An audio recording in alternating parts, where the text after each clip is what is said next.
Assertion is this compound, this is 1-methyl 1-chlorocyclohexane is more reactive than 1-chlorocyclohexane towards nucleophilic substitution reactions. Reason given is tertiary alkyl halide reacts predominantly by SN1 mechanism. So first let us take assertion. So what is the name of this compound? So this is a cyclohexane. So in this position you have a methyl group and this is chlorine group. See here it is a tertiary alkyl group. So this chlorine is attached to tertiary alkyl group. So what is this? So what is this here? This carbocation, one is with CH3 and another one is with Cl and another one with the ring, another two with the ring.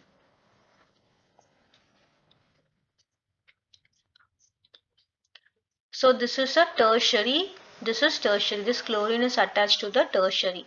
So what happens in the first step, the leaving group will leave and you will get a tertiary carbocation. This is tertiary carbocation. So one is CH3 and another is connected to the cyclohexane ring. Now when we are taking this compound, what is this? So here this chlorine is attached to, this is chlorine. Here it is attached to secondary alkyl group.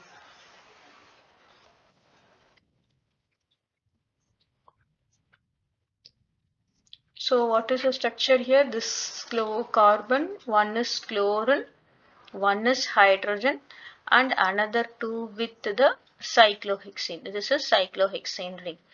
Now when this leaving group leaves, you will get a carbocation which is secondary. So we know that when comparing tertiary carbocation and secondary carbocation, tertiary carbocation is more reactive towards SN1 mechanism. It is higher the stability of carbocation, more will be towards SN1 mechanism. See the reason given, tertiary alkyl halide. This is the tertiary alkyl halide reacts predominantly by SN1 mechanism. So this is also correct and this is also correct. So here assertion is the correct statement and reason is the correct statement and reason is the correct explanation to the assertion. That is tertiary alkyl group, that is tertiary carbocation is more reactive than secondary carbocation in the SN1 mechanism and our option will be A. That is both assertion and reason are correct and reason is the correct explanation for the assertion.